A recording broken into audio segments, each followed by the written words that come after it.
Every Monday is $9 Mondays over at WagerTalk.com and SportsMemo.com. Get any best bet or daily package for only $9.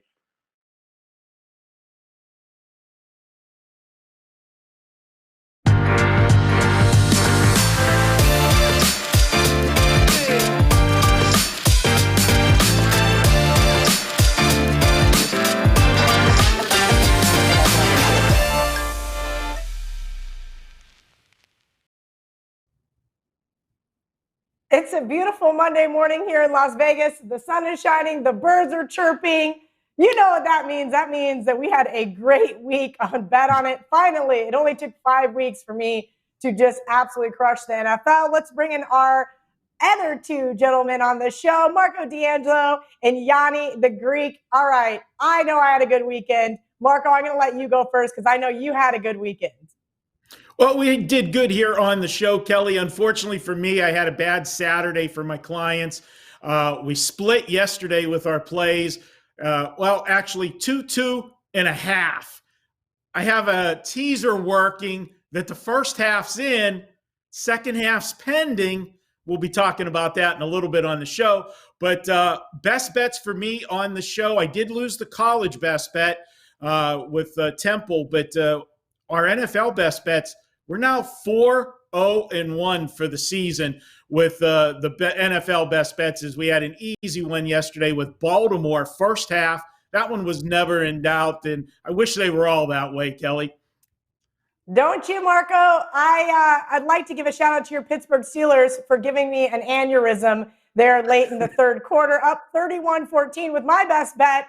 I thought that was all she wrote. Not so much. The Eagles came roaring back, but they got the job done. VR, how was your Saturday and Sunday? I know you went 2-0 on the show.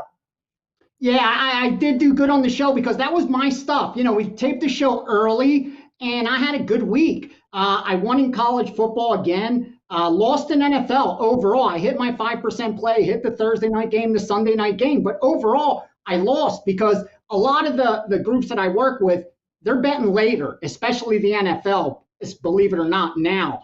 And they just happen to not have a good day, and that costs me. But with that said, they placed good bets, and that's what I care about. We crushed the closing line, and at the end of the day, that's all I could ask for from any source I'm willing to piggyback, because that's how sports books label winners. They don't label you by the amount you beat them for, whether you're up or down. They label you a winner by your ability to beat the closing line. They know if you do that long term, you're going to beat them, kind of like a card counter. They're not going to kick you out because you won during that session. They're going to kick you out because they know if you sit in that chair long enough, you're going to beat them. That's what they care about.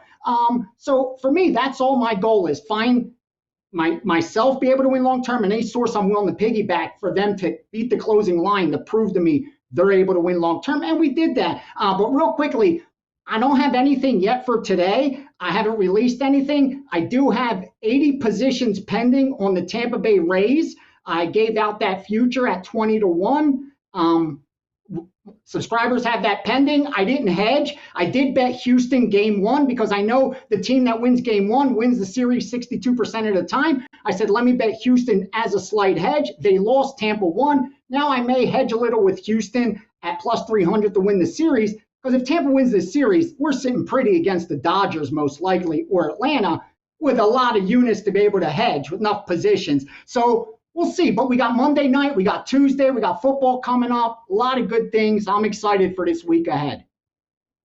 Yeah, I'm excited as well. I guess this is a Monday/Tuesday night special. We do know that the Patriots-Broncos game did end up getting postponed, but we have a really fun Monday night game. Justin Hubert and the Chargers versus, well, Drew Brees, who hasn't been that impressive, and no Michael Thomas for the Saints team. So we saw this one open 7.5. I saw some 8s floating around. Now it's down to 7. So really excited for this one. The unders finally started cashing just a little bit. I think we saw 7 or 8 unders cash this week. So that regression that VR spoke about last week is coming. Marco, I'm going to go to you first. I'd love to hear your thoughts on Monday Night Football. Yeah, Kelly, before I go to tonight's game, just want to tell the viewers today is $9 Monday at WagerTalk, and I do have 2 plays up. You can pick it up all the cappers, every play today is $9. That's whether the game goes today or it goes later in the week. We put it out today for $9. You can pick up my baseball play today. I do have a strong baseball play, and I put up a teaser. We've had great success with the teasers on the show. I jumped on this one right away because I don't think the line's going to be there later in the week. So if you want to take advantage of it, head over to WagerTalk and you can grab it for $9.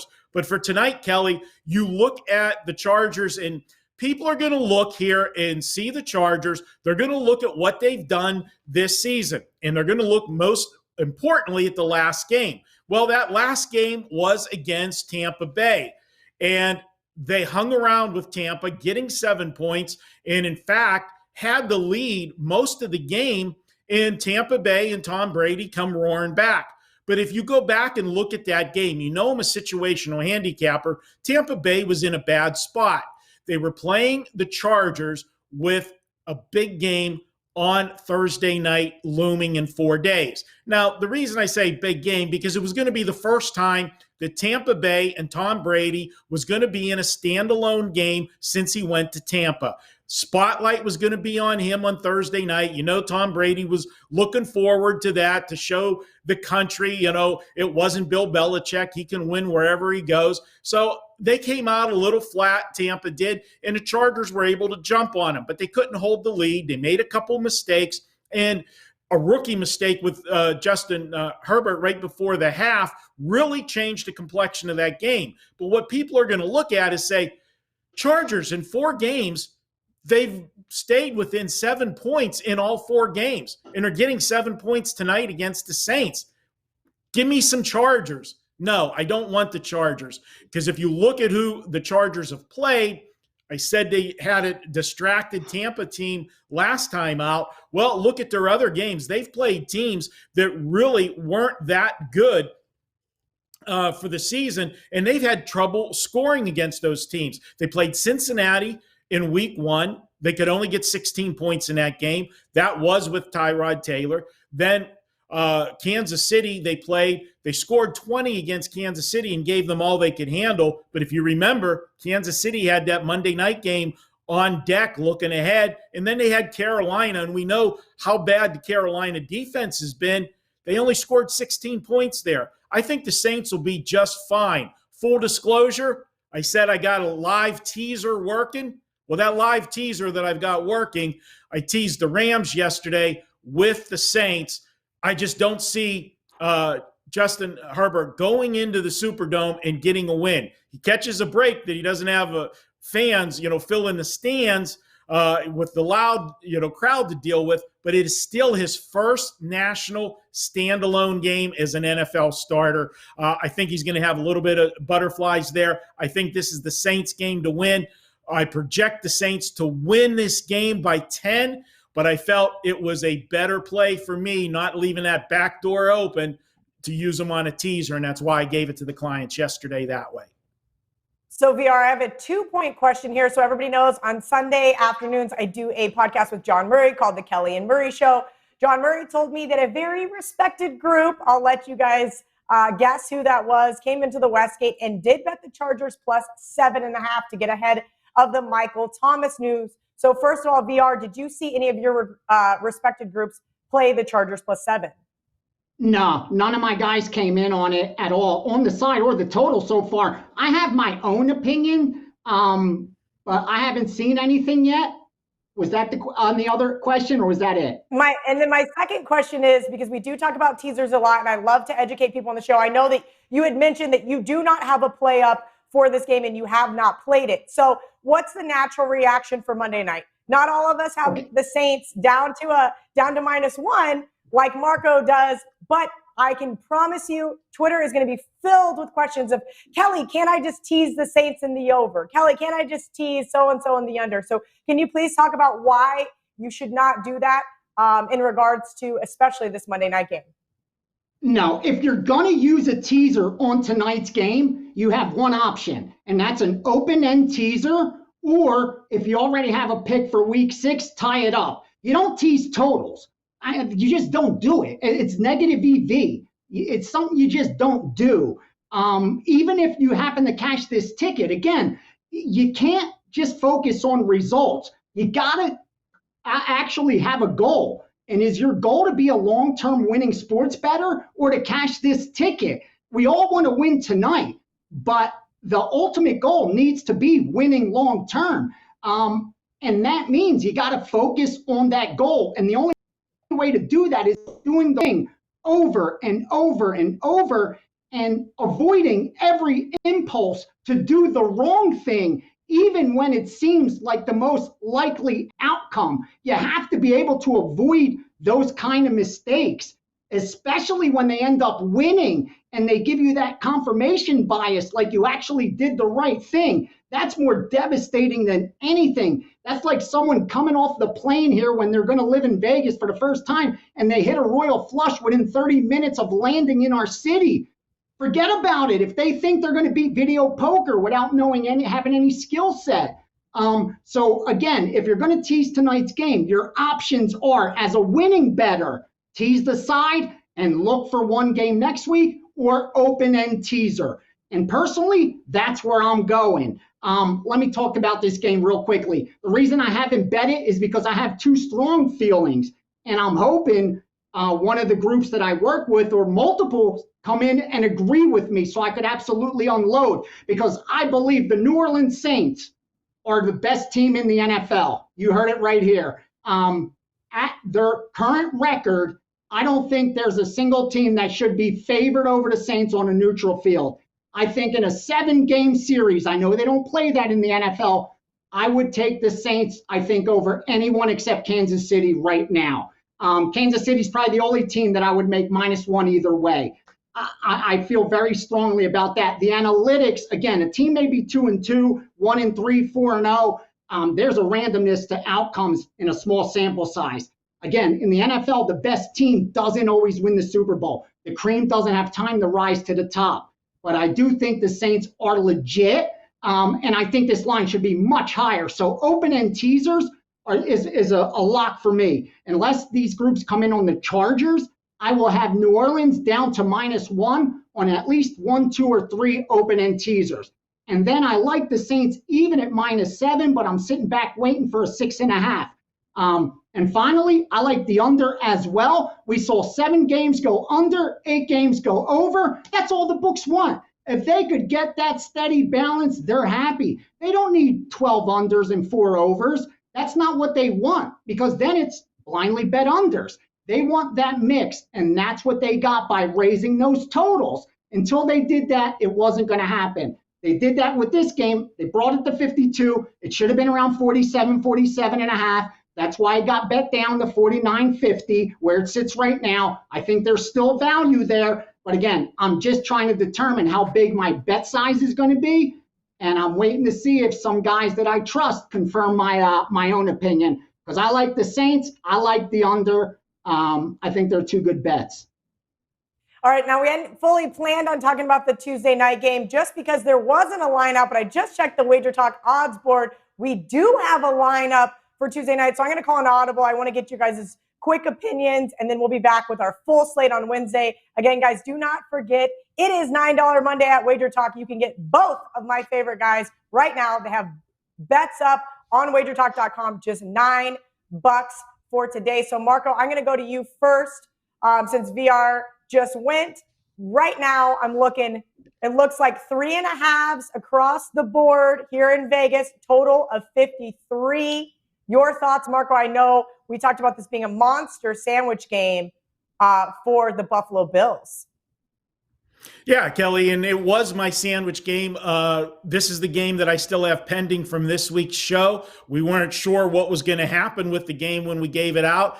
I felt confident that they would get the game played, and we are going to get it played. And I said that Buffalo will come out somewhere around a field goal. I saw it at 3.5.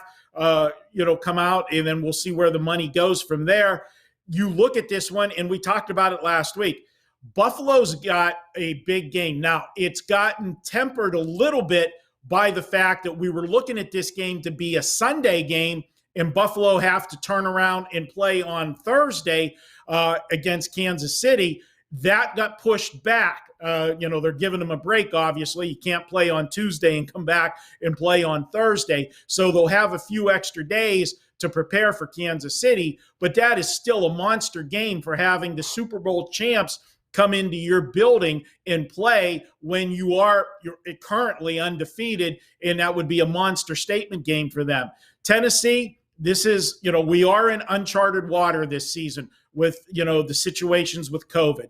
Tennessee didn't play last week. Now, we saw the Steelers, who had their game canceled. They were supposed to play Tennessee last week, really didn't show any signs of having that, unplanned bye week. They came out, they rolled over Philadelphia, built that 17-point lead. It got a little crazy late, which, if anything, you would have thought it would have been role reversal. They might have come out flat from the layoff and then got it going in the second half. It was the other way around. But I think Tennessee's going to be fine. I think Tennessee will be able to run the football. We know that in the past, it's been the Buffalo Bills defense that's carried this team. That's not been the case this season. Teams have moved the football against Buffalo. The Rams came from way back against them. They struggled with Miami in Miami, but it's been the Buffalo Bills offense that's got the job done. I just think this is a big game for Tennessee. The spotlight's been on them. And let's face it, they've caused some, problems by not following protocol as far as COVID goes. So there are a lot of pressure on Tennessee. I think they're going to come out and play well tomorrow. I have them as a play from the show. I'm staying with them. I like the Tennessee Titans.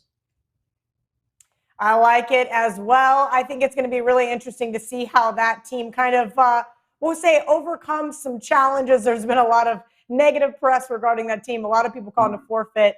Hopefully the Titans can get it done. VR, your thoughts on Tuesday night football? It sounds so weird to say that.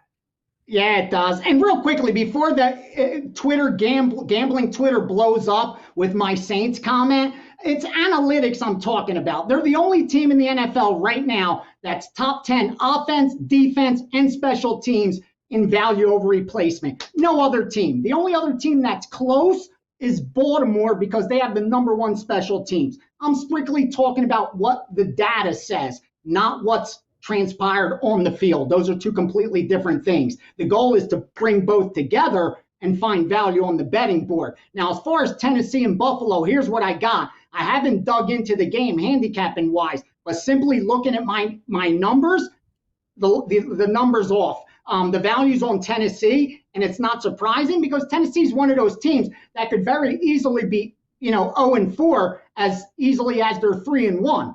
The 3 games they won is by a combined 5 points. They haven't covered a single game, so there's a ton of randomness to the outcome in Tennessee games. We know that. But I like what Marco touched on. KC is sitting on deck for Buffalo, kind of like why I also like the Saints. They have no one on deck. They have a bye week, actually, if I'm not 100%. I'm almost 100% sure. I thought I marked that down. They don't have anyone on deck. So they want to go into the bye 3-2. But I think Buffalo has a bigger game on deck. I like Tennessee in this spot because just based on the points. Again, I haven't done the handicap. Looking at my power ratings, I make Buffalo about a 1.5 point favorite on a neutral. This game should probably be a pick'em in Tennessee. Maybe Buffalo 1 point favorite at the most. You take out home field advantage. Still, we're getting over a field goal. I like Tennessee. I think the total's a little low too. It's got to be in the 50s if you look at both these team scores.